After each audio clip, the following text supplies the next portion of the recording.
Hey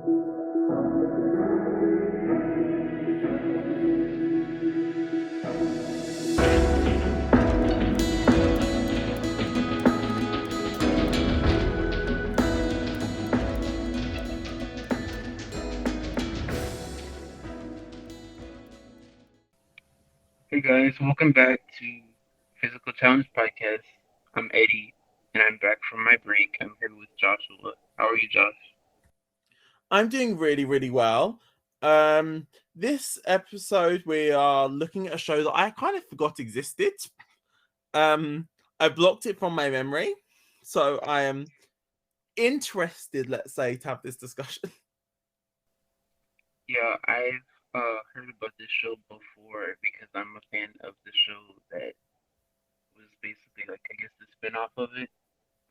So, but I'd never actually seen the show, so I got to watch it yesterday, and I thought it was pretty interesting. But let's start with talking about like what's happened like in the TV world lately. There's been a lot of different shows taking off, new premieres of different seasons of shows, and also new shows. So I haven't been on the podcast in a couple of weeks, so I have got into a little bit more. So I feel like every time I get on here, I'm talking about the challenge, but like that's they're doing a lot right now. So I did like while I was on my break, on my vacation, I kind of like watched the challenge UK, which was 5 episodes. You watched the whole thing. Yeah, I watched. It came out like on Paramount Plus on a Saturday, so I watched it all by Monday because one of the guys who does challenge content, Angel Cake, he was doing like a wrap up of like all the international seasons on that Monday, like while I was on my break, so I wanted to be caught up with a couple like by that time. Yeah, so I tried watching the Challenge UK. I got halfway through one episode, and I was then just like, I cannot do this. I cannot watch this show. This is it was bad. So I didn't realize that all of the international versions used the Ride or Die's house. So Yeah, seeing that was a bit thrown off. And then the first challenge was a bit weird. And it's frustrating because they actually had a really good cast for this show. They had some people, like when I saw Ashleen was there, for example, I got excited. Who was on like one of the best Big Brother UK seasons of all time. But Mark Wright just wasn't a good choice of host. And they didn't really ever explain the rules of the show until halfway through the episode, which, considering your main audience won't have seen the show, is a bit of a problem for me. yeah. I don't. I was confused because I don't know. Like I feel like the main, like one of the main points was that it wasn't a good cast, or like they could have found better people. I don't know. I feel like you said, Asleen is like BBUK, but I feel like there wasn't a lot of BBUK in general. I figured I would just power through it or whatever because it was only 5 episodes. But yeah, the thing that I like about like the international like these spin-offs is that even though like it's mostly the same challenges and the same like eliminations, they don't like none of them seem like their own. I mean, like they all seem like their own show. They don't like I don't know if it's because of the editing or like who like produced each version, but like they don't all seem like you're watching the same thing over and over. It feels like they have their own like quirks, in my opinion. Yeah, I'm glad they tried this. I'm frustrated because I really wish that the Challenge UK had a better start, because the Challenge UK is just something that has so much potential, Yeah. Do you think and that? Go ahead. they like people would love the Challenge UK. Like if you did like a Rivals or an X's like seasons, like the early 20s version of the challenge, people would live for it over here.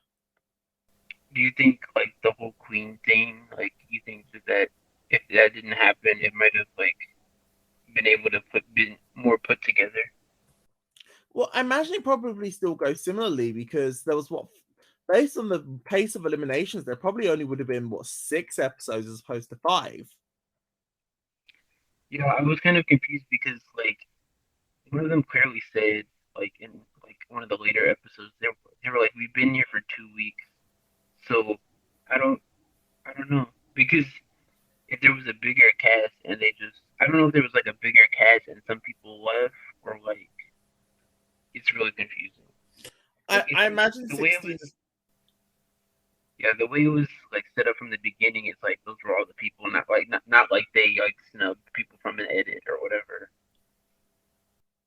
Yeah, I imagine that they had the cast size that they were expecting to have. Because and it's not rare considering what Argentina only had 18 people, so these smaller casts is normal. Yeah. Um, I guess my standouts. I liked Kaz. Which His name. Kaz? Oh, Kaz C. Well, I feel like the other one. We didn't like get to see much of her at all. I Kaz liked K deserved better. Yeah, that's what I that's what I've heard that like she was robbed. She was Love Island, right? Yeah, I like Kaz K. Kaz K is someone that I've like interacted with in the past. Like in person, Like what's that? like online or in person. No, like in person. It was years ago though. Kaz is a very nice person, so I wish that I wish that she had gotten better on the show. Like she deserved better from this show. Yeah. Tristan, it was interesting. Like a spoiler, but like Tristan and Cassie were the winners. I think this was might have been like I think I got spoiled on Cassie winning, but I didn't know about Tristan winning. Yeah, but Tristan, like he's like one of the only people who's won a season who's like hasn't gone into like a daily or elimination. So, but granted, there was only like four, so It's just so bad. the stats on this like these other seasons are so cool. That UK particularly is so skewed. You brought up Argentina. I actually like, of course, that's the hardest one to find. No subtitles or anything like that. Which I'm okay. Like, I do. Like, I have been watching stuff with subtitles lately, but I'm okay with like not watching. I was watching like in a Discord with people, and some of them like had enough. Like, I I took Spanish, but I couldn't like hold a conversation in Spanish, and like native like Argentinian Spanish is different than like what's taught or whatever. But the thing about Argentina is that it's really slow. Like one of the friends of the podcast, Fredo, he said that like in Latin America, there's usually 4 episodes of shows like this, and there's only one elimination like in that whole 4 episode span. So apparently, it's kind of like just following that. Even a couple of other people were saying like it's slow. But I heard that it picked up. I only got to like I watched 4 episodes, and like I'm a completionist. I like to like watch full seasons of things, but I watched the 4. I don't think I'm gonna finish it. I might like watch it when it goes on Paramount Plus, but I watched those 4, and I think I'm gonna like skip through to the final, which was like 2 episodes in this. I know who won, so yeah. I haven't like started the actual World Championship yet. That premiered the other day, but yeah, I think I'm that one. It was the vibe on Argentina is so different. They're like a lot of them like they're really not they're competitive, but like they're also very friendly. They always, are having like having a lot of camaraderie. There's a lot of like chanting and stuff. It's like a really interesting atmosphere for the challenge in general, especially like in the modern era. On the topic of shows with camaraderie, if you're wanting a show that doesn't, so it's only come out a few days ago, and we are going to have to podcast about this at some stage because I'm obsessed with this show. So there's a new show called Outlast on Netflix. This show is everything that reality television needs to be because these people are awful. These people are evil on this show, and that's what I want to watch. Awful people doing whatever it takes to win money on television. Oh my goodness, please watch it. Have you heard much about this show? Yeah, yeah, I've heard about it. I saw Mike Bloom like tweeted about it. Like some people that I know have been talking about it. It's funny you say camaraderie because, well, I think they have to like compete as a team, right? Yeah, so the contest. So to give a general overview, I won't go into too much detail about some of the wild things that happened on this show. So they're divided into teams. They originally have to form 4 teams of 4, and the idea is to be the last team standing. Now, contestants can move to other teams at any point if they want to, but they have to be a part of a team to stay in the competition. And what starts off as a nice, kind survival show becomes more and more dirty and cutthroat as the season goes on, and it's gripping television. I tweeted about it earlier. This is not a feel good show. You're gonna watch it and be like, this is icky, but you're not gonna stop watching it. Yeah, I saw one of the articles was like, oh, this is like the villain of the century or whatever. Like I whoever was on there. the closest reference point is that if you watched Stranded with $1 million a few years ago, it's very similar to that. So anyone listening, if you've seen that show and enjoyed that, this is the closest show we've had to that since then. Yeah, I feel like there's been a lot of these types of shows, but like they never last. So I guess we'll see about this one. Show there's not I can't think of an example of a show that gives like this one does. Like it's never this like Gritty. they cast good people, and this show does not cast good people, and is all the better for it. I don't need to watch good people on television. I want to watch awful people. But entertaining people as well. Like they get like the people that are the most entertaining are usually the people that are not the most put together. Like these people, they've come to win. Yeah. Um. Just yeah. Another thing, I was just like watching this recap video about Big Brother OTT, and I feel like I need to rewatch that. I don't know if you've seen Big Brother OTT. But... Yes, I've seen bits of Big Brother OTT. I was around when Big Brother OTT was happening, which is a crucial part of Big Brother over the top. Yeah. So this guy I know, Barf Bag, he makes Big Brother videos. He did like why BBOT is essential viewing. I haven't like watched the whole thing yet. Now I feel like I need to rewatch that because a lot of people haven't watched it. And yeah. And then if we're talking about current reality shows, we of course have to talk about Survivor US. Have you been enjoying the season so far? Yeah. It was the first episode was obviously interesting. With the different advantages and like Maddie going home on one vote, which is pretty unprecedented. But I don't know. Like I watched Survivor. I haven't been watching it as long as Big Brother, and I don't know. Like Big Brother's always my number one. We know like Big Brother's kind of in a state of chaos right now, but yeah, Survivor's kind of just always been like the background show to me. Like it's okay, but I don't usually get as invested in Survivor as I do in any other show. Yeah, I'm really enjoying this season of Survivor. I think it's a really solid season. I like this cast.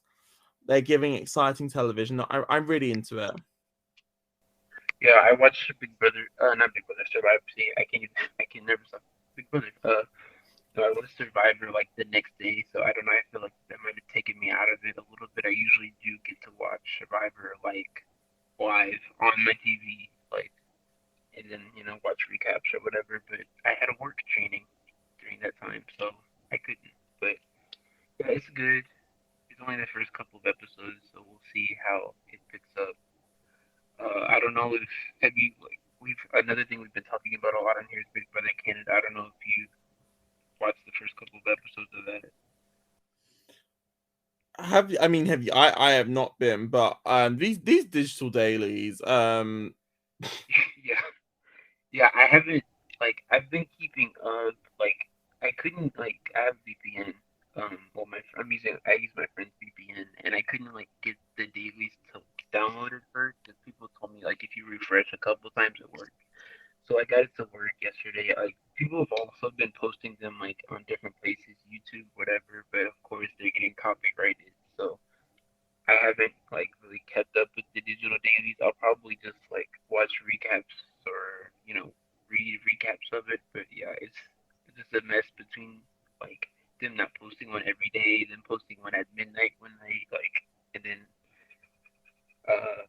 yeah, uh, the actual episodes they were okay. Like Big Brother premieres are always kind of difficult because you have to introduce the cast. So it was mostly just a glorified cast thing. They have this third nominee twist, which I don't know if we're still doing third nominee twist in 2023, but Yeah, I don't like this dead last twist. Another thing I find interesting about the premiere, so this is the first time for Big Brother Canada where they're not having to really rush the beginning of the game because Yeah. in all the first 10 seasons, episode 2, an official eviction happens. So for once, they're not having to like speed through. Yeah, I feel like that like the no week one eviction was kind of maybe might have felt like, oh, we're not giving them feeds, but like we'll give them a whole week, to get to know everybody. It's kind of like Big Brother US now, where the first week is basically like 2 weeks of real time. But yeah, and then I don't know how like the person leaving a mall. I don't know how that, if that threw a wrench in their plans. But some people were saying like, oh, this was like a way to cover that up. But like Arissa literally says in the beginning, like with a mall there, that there's no eviction. It's not like they kind of had to backtrack and like that was always planned from the beginning. No matter like even without Amal having to leave the game. Yeah, my assumption is that Big Brother, they probably wanted to do something like the triple eviction again. And this might mean they can't do the triple eviction again, which I'm more than happy with because I don't enjoy the triple eviction. Yeah, I saw other people saying that as well. I wanted like a lot of people like ever since the live feed thing, they were like down on the season, like even before it started. But I was kind of like trying to give it a chance. I'm not a person who usually watches feeds. I usually keep up like to recaps, podcasts, and like clips or whatever online and tweets. But even like though I'm not a dedicated feed person necessarily, I still don't find myself really getting into the season like I normally would. So maybe those people who were like, down with BBK and we're not gonna watch, but we're boycotting. Maybe they had like some validity to do. I will very openly say that I was one of the like let's not watch Big Brother Canada. I am very admittedly like I don't want this show. I love Big Brother Canada. I think it is the strongest franchise that currently exists. However, without the feeds, like all of the joy goes for me. Big Brother is fun because of the feeds, and their social media interaction is really low now, which is a Yeah. shame, but it is what it is. Yeah. Did you see that yesterday someone put out like the fake ratings or whatever? Yeah, and it took me a while to clock it was fake because I was like, this adds up, this checks out. And I was like, oh wait, no, that's not. They were like the lowest, like that. They were like, if this is right, this has been the lowest Big Brother, ever anywhere. And somebody in the cold tweets was like, this is not real. I was like, wait a minute. Yeah, because I didn't see anywhere official, and yeah, like apparently Canada does not like publicly release TV ratings anymore, which is strange. But Mm-hmm. yeah, um, what else? I think that's pretty much it. I've been seeing a little bit more on BBUK. I don't know if you have as the resident UK citizen of the podcast. I've not been seeing much more news about Big Brother UK because I know the what it's happening in like the what I was about to say the fall in autumn. Mhm. What I did see is that they're gonna have like an app.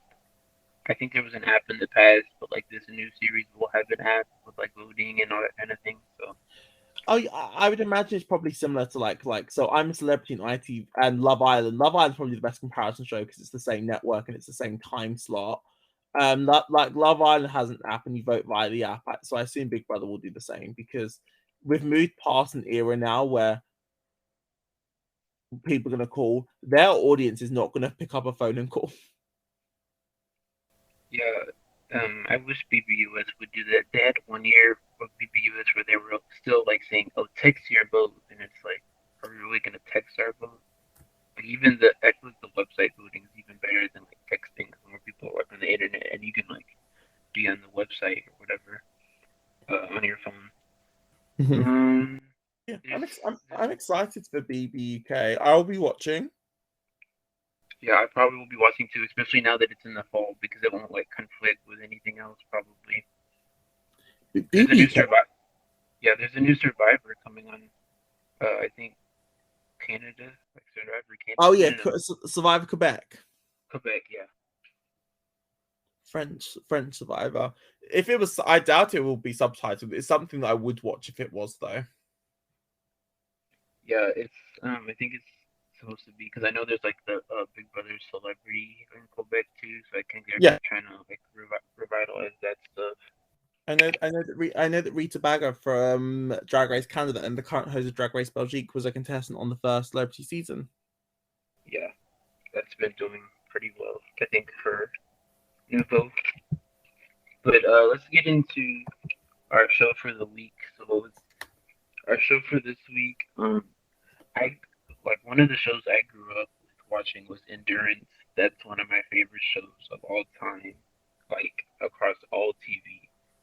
And this show that we're going to be talking about today was basically the predecessor to Endurance. It's hosted by the same person, JD Roth. So we're going to call this is kind of like a three-part series.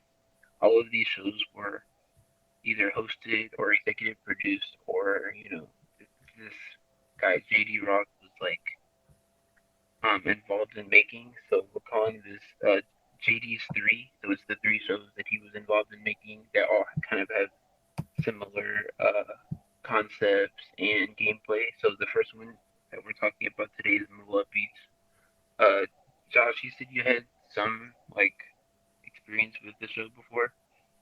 Yes, so this trilogy of shows, you can see the through line with these three shows because there's other shows that JD has been a part of. Stuff Yeah. like he was heavily involved with The Biggest Loser. He was involved with shows like I think Beauty and the Geek. He was involved with, Oh, and I know that he what was it? I can't remember off the top of my head. There I was another know. show. I know one was Funhouse. Yes, Funhouse and Unanimous as well. Like he's been involved in like quite a few shows. He's had his hands in quite a few pies. Um, but this through line is very much you can see. So all these shows, it is boy girl teams that are formed. They are competing against each other. There's some form of luck elimination system, and ultimately at the end of the game, a prize gets won. So there's a lot of similarities with all of them. Moolah Beach being the first of them. So Moolah Beach is the show that had the oldest contestants because Moolah Beach's contestants were not young children. I feel like I couldn't even tell. Like I don't know. I guess the fact that it was kids. Like I just group it as kids. Like kid shows. It's a kid. But like when I was watching the reunion, there was like these little like commercial breaks for like a marathon, and I think it was weird because they were definitely older. Like some of them looked kind of different. It's like they got them back on another beach, and they were like recapping the episodes as part of this marathon. It was interesting, but like definitely you could see their age then because some of them, visibly look different. Yeah, so Moolah Beach, unlike other shows, was not just marketed towards children. The marketing of the show was quite interesting, but we'll go deep into that later on. But for now, we'll start with the format of Moolah Beach. So there's 12 contestants, and there are 13 idols. The contestants form 6 teams and through a partner selection game, and the objective of the game is to collect as many idols as possible without being eliminated. Each episode contains 2 missions. So, firstly, there is the Makahiki mission, sorry. And in that mission, the winning team obtains two of the 13 idols. There's also then the Kahuna mission. The Kahuna mission is a challenge where the better you do, the more I don't what are the names of the things that go into the Great Kahuna? Offerings. Offerings, yes. So the better you do, the more offerings you win to go into the Great Kahuna. So whoever does the best receives 10 offerings. Second place team gets 5, and then it's 1 less for any future teams.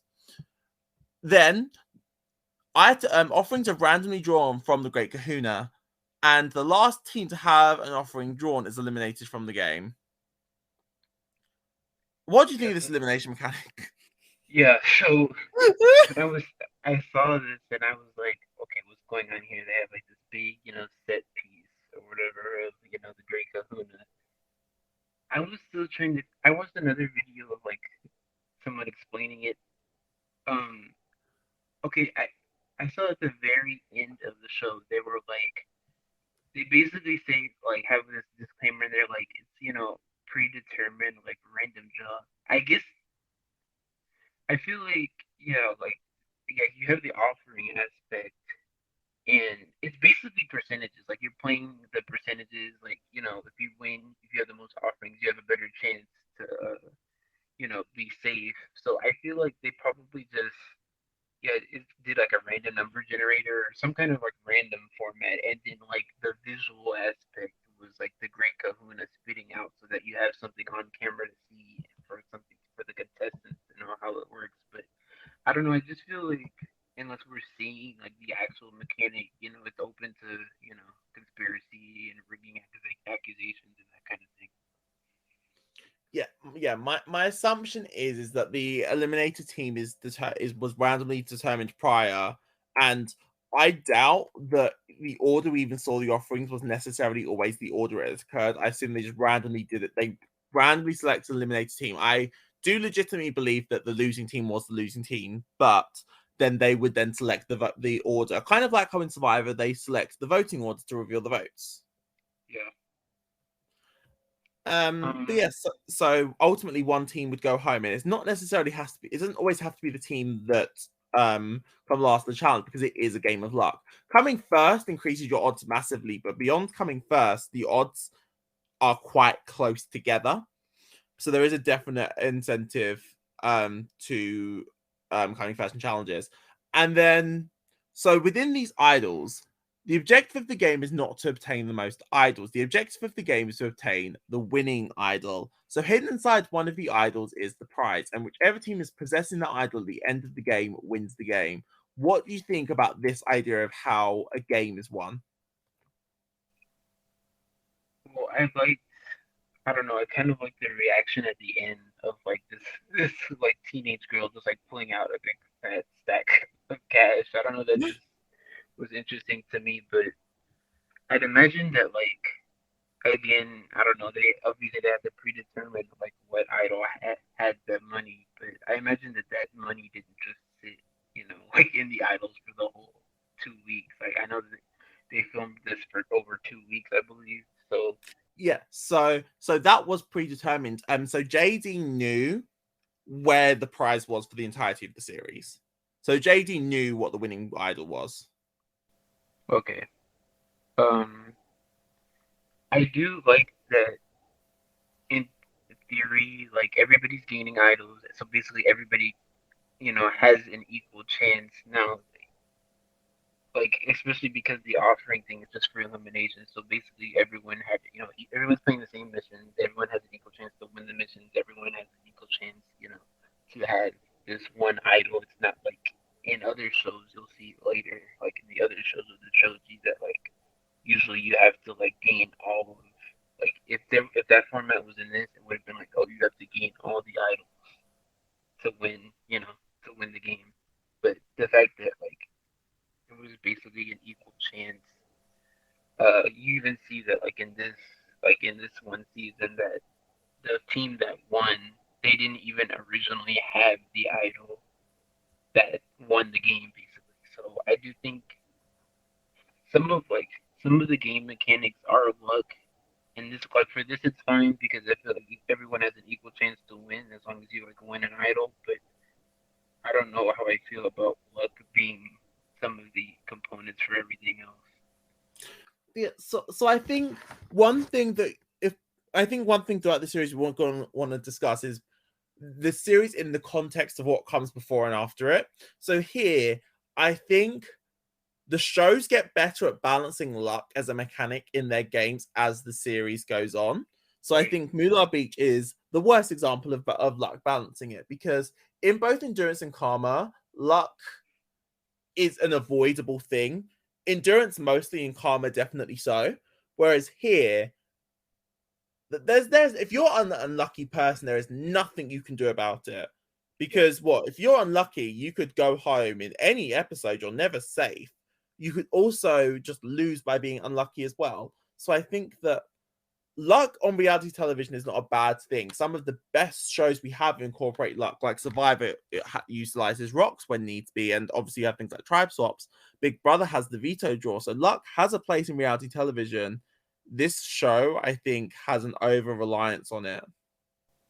Yeah, you brought up another good thing, which was with this luck aspect and with the Great Kahuna or whatever. Like, yeah, they have like, the offerings give you a better chance, but like what I do like about this show is that like everybody's going to the Great Kahuna. Everybody, anybody could be eliminated at any time. It's not like, oh, it's between the teams that are selected by another team or like a last place mechanism. I do like that every team, like any team, can go home at any time because I don't know. I think that's more like intriguing than just having like, oh, everybody gaining. Even like there's packs in this show like with people ganging up on other teams, but even like you cannot avoid going to the Great Kahuna. Everybody does that, even if there's packs or like this person, like this team wants to get a certain team out. Like it's at the end of the day, it's all up to the Great Kahuna. But so the thing is, I watch reality television and I want gameplay and drama. This format gives us none of that. Where's the drama? Where was the drama in this show?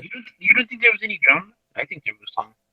I think the drama could have been much more ramped up. And by which I mean like there are dramatic moments. What iconic, memorable moments happened on this show? What name one thing you're gonna remember a week from now. I mean, yeah, it was kind of like generic stuff. But I mean, I like that there was drama. I don't know, something about like these kids shows and like the little petty drama. Like I'm petty, so I like little drama like that. But I mean, it's not like there wasn't drama, but it was, kind of general stuff and It's like stuff that would be, resolved pretty quick. especially where like endurance, there's definitely iconic moments from Karma. There's one specific Yeah, moment I always think about, which will every time I think about it, I start laughing. But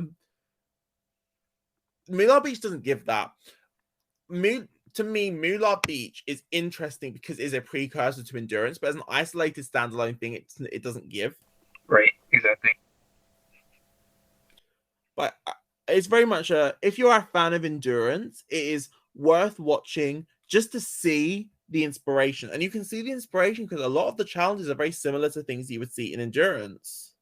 Yeah, the partner selection one when they were like catapulting the ball, I was like, oh, this is definitely like I'm not used to endurance. I've seen like I think they've even done one where they like threw a ball like that, but I was like used to the normal partner selection where they like drop the ball like from overhead and they have to like catch it. It was literally like this Yes. thing. Uh, Do you wish there was a partner? Do you wish there was a right to stay challenge in this show, or do you think this show did not need it? yeah, I was thinking about that because that's the one like glaring thing is you'll see in the other two shows that there's like that they basically have a basically the equivalent of a first night eviction where they have like this willpower test to eliminate two boys. I think it's two boys and two girls. But like basically Varies like dependent on the season. yeah. But basically because this cast was kind of a bit smaller, they didn't like have the need for that. Um I don't know how I feel about right to stay on the other ones, so it's kind of tough We'll to get say. into I that. don't Do not worry. yeah, We'll get into that. yeah, but I don't think it's necessarily necessary. Like this one, they kind of like had an idea of what they wanted to do. I guess later on, it was just like kind of an added like twist. But yeah, Uh, so the one thing about the show that we definitely need to address. Can you please explain to the audience the finale format and specifically the bribe situation? oh my god, when I saw this bribe thing, I was like, okay, so I mean, I have like the wiki up too and a couple of different ones, but so at the end, so basically, like at the very end in the finale, they did a couple of missions to determine basically all the 13 idols were going to be split between the two teams at the very end, which I don't know how I feel about that either because there's obviously with 13 idols going to be an imbalance, but that's another thing. So at the end, JD offers these bribes, and he's like, okay, so uh, are we gonna spoil? Like, can we? I think we can spoil this. So like, Uh, no, I would avoid. We don't need to spoil it. Just say to oh that okay, the team with more. yeah, okay. So yeah, the team that had more idols, they were offered some basically an entertainment package. I have it right here. It was the first one was like a Sony PlayStation 2 game console and a collection of games. So this is obviously a time capsule of the time. That, that's like I'm trying to think. Was that a big? Was that as exciting as receiving a PlayStation 5 now? I don't know. I had a PlayStation 2, so I kind of like relate to that. But like, this is obviously one of those shows that's like a time capsule of its time because like the sponsors were like McDonald's Mighty Kids Meal and like Kellogg's Frosted Flakes. I was like, they must have. I think I saw that like Fox Kids, which is where this aired, was like this is when they were starting to like partner with Disney. So obviously they got the big bucks for this show because they got all these prizes. But like that was the first prize. I thought the next one like I thought was included as part of it, but they have it on here as separate prizes. So first JD's like, okay, so you can get this PlayStation or whatever collection of games. No matter what. If you win, if you lose, it doesn't matter. You can get these games. So they're like, okay, no. Okay, then they offer like skiing equipment, snowboarding, skateboarding, all this. Only for three. Um for three idols, like to give three idols to the other team. I guess this was kind of like their way to like kind of try to balance it or whatever, balance the odds. And so Like, they're like, yeah, no, yeah, yeah, it's just this idea of temptation, and like you can tell that JD enjoys temptation in his shows. Like The Biggest Loser functions very heavily on the idea of temptation. Now, granted, offering somebody a PlayStation 2 to give away some idols is much kinder than asking people who are obese to drink this chocolate shake and you can win immunity and stay on this ranch. Like, this is definitely a much lighter version of temptation, but you can tell it's something that he enjoys in his shows. yeah. You said like was getting a PlayStation 2 like equivalent of like a PlayStation 5. Yeah, like, is it the same You have level to, of excitement? I don't know, but because I'm not like that much into gaming like that. I had a PlayStation 2, but you have to remember like these are kids. Like they probably like would rather have this stuff over the money, or they're probably just gonna use the money to buy this stuff anyway too. So Uh, I'm sorry, over $25,000. Like, even at the age of like 10, which is younger than these people, I was aware enough to know that $25,000 is worth more than like my Nintendo Wii that I got, for example.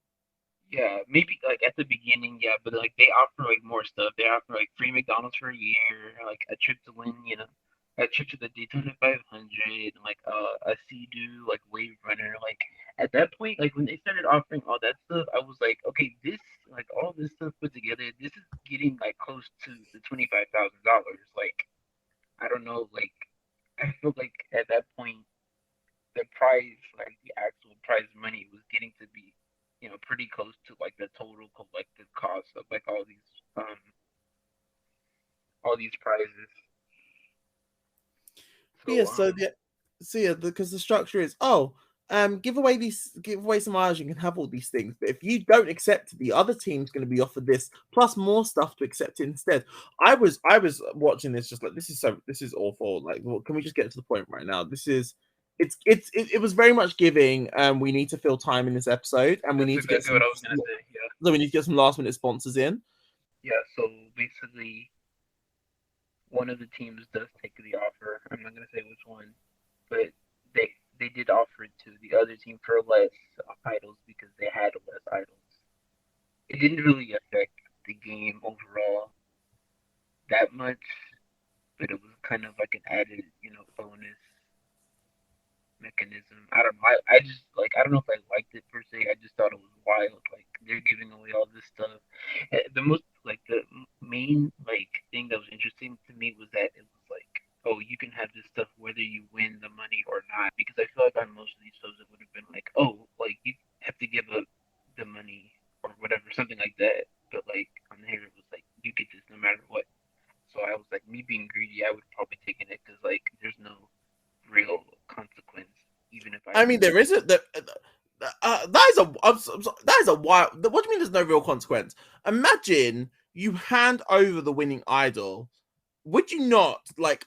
The rest of my life would be haunted if I lost this show because I traded the $25,000 for a year of McDonald's. I would not be able to eat a single meal from McDonald's ever again. Yeah, that's because you're saying like, oh, you would rather the money over it, but I don't understand. Like I said, I feel like at the point of the end where they're getting like five different things plus games and all that, I feel like that the value of that is gonna like be close to the $25,000, like that's kind of chump change for like You are telling me that a PlayStation 2 and McDonald's for a year is like equivalent to $25,000? no, Huh? no, that's not what I'm saying. I'm saying as I'm reading on the Wikipedia, a Sony PlayStation 2, a collection of games, skiing, skateboarding, snowboarding equipment, that like that stuff is not like skiing, skateboarding, and snowboarding equipment. And like also for each person, it's not like they have to share these prizes. Like that's a lot of money. Like going to see the Daytona 500 and having like a VIP experience, that's like worth a lot of money. A freaking Wave Runner Sea-Doo, like that stuff. Honestly, like I wouldn't be surprised if like this entire like prize package exceeded $25,000. Okay, so you can have the prize package, I'll have the money, and we'll see who's happier. Okay, I can like skiing, skateboarding, like all of this stuff, I could sell all of this stuff, and it would probably get me $25,000. Like I wouldn't be surprised, especially the Wave Runner. Like those things are expensive. What, you wouldn't want to keep it? I mean, I could probably get. I'm not like that, you know. I'm not like an adventurer like that. I'm more like get the money value. All these game shows that are like, oh, I can win like BB can, like I can win a trip to da da da. It's like no, I want the resale value of this. It's What like on Price is Right when they're like, oh, the actual retail value of this is da da da. Like I can get more money for the experiences and then like do more stuff with it later than actually like use free McDonald's for a year. you don't want $10,000 of winner's clothing? What was that? Oh, $10,000 winners.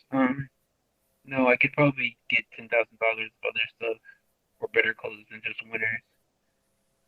Not that I'm experienced in winners because we don't have it here, but Not you dragging winners. Gosh, they seem to have some amazing quality stuff. You didn't see that cute little video they dropped where they made all 16 house guests walk around in I'm more, it. I'm more wondering like where's the trip? Like I'm a trip person, like and there's no trip this year, so that was like glaring to me for BB Can that there's no trip happening. But whatever. It's These nine premier sponsors you found, groundbreaking amount of sponsors, and you still can use it to like get a trip sponsored. Like, it's very much giving budget. So something interesting about this show, and this gets into the idea of pacing. So I had no idea about this until you told me yesterday. yeah, But we need to talk about. There were two edits for this show. Talk to me about that. yeah, that's pretty groundbreaking. So I was doing a little bit of extra research while I was watching the show, and I found an article that said that they weren't originally planning to do this, but they found that I'm gonna try to pull it up. Basically, there were two different cuts of the show. So I know that it aired on both Fox Family and Fox Kids, which is like their, you know, Saturday morning block where they show all the cartoons. Like, every channel had one, but this was Fox Kids. And there was a cut for Fox Kids that was 30 minutes long.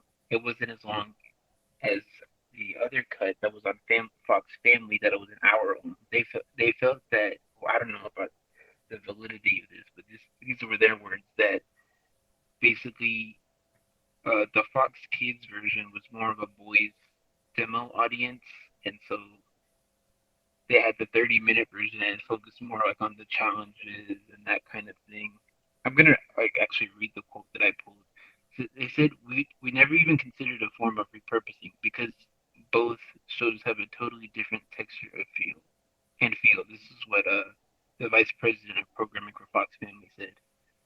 Um, but what happened is that when we started editing the show, it just really became apparent that the game strategy and competition aspects of the show appealed to Fox Kids Network's core boy demos.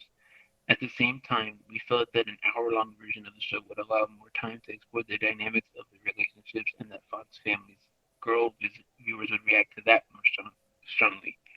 So basically, they're saying like, oh, Fox, like boys watch Fox Kids more, so they only want to see like the action and that kind of part. And then the other channel, Fox Family, I think, they was more fleshed. It was more fleshed out. Those versions were 1 hour long as opposed to the others that were 30 minutes because they focused more on the relationships and I guess more of the game aspects. I just thought that this was, insane, like unheard of, especially for 2001. It's like a kids show that they're actually like putting resources into having like two separate cuts of the show. Like the only thing that you'll find like on YouTube and like it's kind of lost media, but like what I watched, like they were all 1 hour, so I guess that's what survived. Like you will probably never find like the 30-minute cuts of these anywhere, but I thought that was really interesting that like they had the resources because like even these big shows like Survivor Big Brother, they'll barely put out like any extra content. But like this, one season show that ran on Fox Kids had like two different edits basically. But then, so what I'm wondering is, some of these episodes, like, what was in them? Because, for example, if you cut episode 1 in half, how do you cut that in half and then you only did one challenge? What's in the other half of the episode? Similar with the last one, because I assume they wouldn't have just cut it into 10 episodes. I would imagine. I assume they made 12. Yeah, some of them like I feel like if it wouldn't make as much sense as 30-minute episodes. Like the finale, like that's an like there's no way you cut like half of it being like just the missions and then half the other half being like the pride and the finale. Like that wouldn't make any sense. That was Yeah, just mind boggling to me. I would be interested to see the short form version of this. Obviously, it I assume it probably doesn't exist anywhere, so we will never know what it looks like. But I'm curious. I think it's also kind of more like relevant to the time. It's like traditional like oh boys like action games da da da da like boys like this they'll only want to see this part and girls like this this they'll only like that so it's really like indicative of the times it's in versus if it was now like if somebody saw that in a press release now they like get laughed at like you're implying that boys only want to see this and girls only want to see this. It's very like one dimensional thinking. Yeah. There was something else specifically that I wanted to bring up, but I don't remember. Well, this versus the other versions of the show, like this one was more like they mostly have like the same themes, like they're on a beach or whatever. But like I was watching this recap video about it, and I agree that this one was more like lighthearted summer camp vibes, where the other ones were more like um you know serious and like the players definitely took it more serious. I also thought it was interesting that like all these shows I know endurance had like it was part of like educational programming so they had like the different values or whatever that was in the game. You didn't really have that here. It was kind of like the whole theme of this one show was that it was all based on Hawaii. Like it's in Hawaii. They're talking about like the Hawaiian idols and different values, but also I noticed that there was a lot of carryover in that like they had these actors. I presume that they're actors telling them about like Hawaiian culture. So there's always like in all these shows we're gonna talk about, there's always like some kind of educational aspect to it, which it doesn't really add to the game, but I guess it's a kids show. They want to have like educational stuff in it. Yeah, because the early run of Endurance features a lot of that. But yeah, this show does not. Yeah, I think Um, this is it's been interesting to go back and chat about this show. I think definitely go and give it a watch if you're an Endurance fan. Point blank, if you do not care about Endurance, I would not watch this show. I'm not going to sit here and convince you to watch this mess. And if you've not watched Endurance before, please watch Endurance first because I do not think you'll appreciate this show without seeing it. yeah, there's definitely like it's like a roots thing, like oh this is where it came from, but like if you just watch this show on its own, it's kind of just like another nothing show. I'm trying to think. There was like another. I feel like there was something else I was gonna bring up. I guess I could talk about the reunion a little. Like, Josh, I don't know. I think he said he didn't even know there was a reunion, or he just skipped over it for I whatever had no reason. idea there was a reunion for this show. If there was a reunion for this show, I 100% back when I was watching this show, did not watch it. Was the reunion fun? It was okay. I just feel like these kind of shows they don't usually get a reunion. Like Endurance, you don't really usually get a reunion. Carmel was like in the pandemic, so it was kind of like virtual stuff. But it was kind of cool to see updates on stuff. I like this is so funny to me. Like the very like last scene of the finale was like one of the guys was like, "You might have got the money, but I got the girl." Did you remember that part? But then also, okay, but is that worth it? Like, to me, winning a spouse in a reality show, like, let's check back in a couple of years. Are you still together? Because if you're not, did you really win? Keep in mind, just like this guy, like Kyle, who got the girl or whatever, he was the same one earlier in the season who was like, "Are you gonna like? Is this girl?" He was telling his friend, like, "Is this the same girl that he's talking about? Like, is this girl really worth 25,000?" I just thought about that. Like, he was the same one saying, like, "Oh, is this girl really worth 25,000?" But then at the end, he's flexing, like, "Oh, I got the girl." Blah, blah, blah. No, no, nobody that you've just met is worth that amount of money. Like, let's keep things 100% here. Like, even if in theory this person could have been your future spouse, you did not know that at the time, so no one is worth that amount of money. Yeah, and like that money will always affect you, like whether or not like if you didn't go on the show, you wouldn't have known like that person. But like you always can use that amount of money. The reunion was interesting to me because it was like they're all coming back and like they're all dressed up and they're like little adults. I don't know. It just got to me like all these kids you just saw on a beach, these little teenagers, and then they're like all dressed up for the finale, like they're hot shots or whatever. One thing I read about, I don't know if it was said in the reunion or elsewhere, was about JD mentioning, oh, and Moolah Beach 2 will be happening, and then it never Yeah, happens. yeah, that was in the video I watched at the like lost shows or whatever. They did say that. I watched the reunion, like I just watched it yesterday, and I don't remember him saying anything about that. But obviously, like that didn't happen. It was just the one season of this, and then it came back as endurance. But I don't even really know like as of like right now. I don't know what the layover was between like the ending of or the reunion, I guess, and then like endurance coming up. I don't know like was there a lot of time in between them that much or whatever. For all we know, Moolah Beach 2 might still be happening one day. It might just be a big hiatus.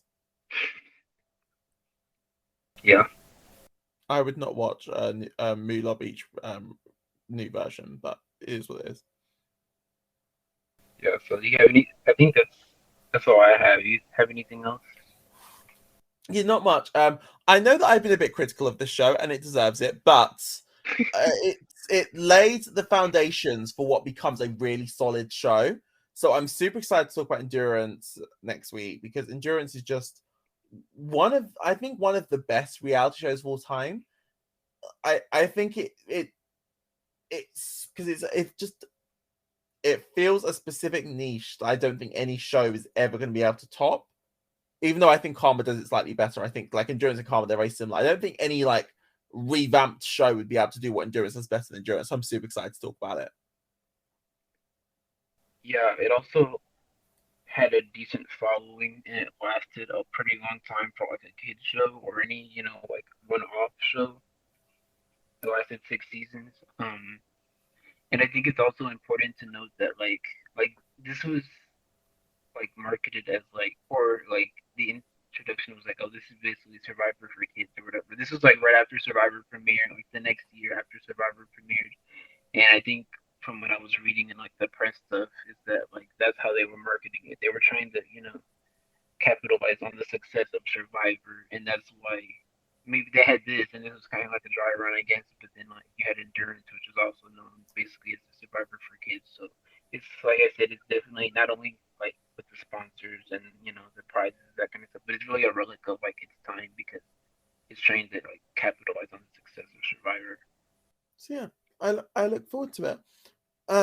Do you have anything that you wish to plug? Um, I mean, I always have stuff to plug because I do too much online. But I guess you can just, like I said, follow me on my first primary personal Twitter, Lone Ranger 158. I like how Mitty last week he was like, "Oh, your mom's gonna kill me if I don't." say say the Twitter for the show, but I thought that was funny. But yeah, the Twitter for the show is physical chow BJL pod, and you can also leave reviews. Please leave reviews. I don't think we have any reviews yet, so if you could do that, that would be great.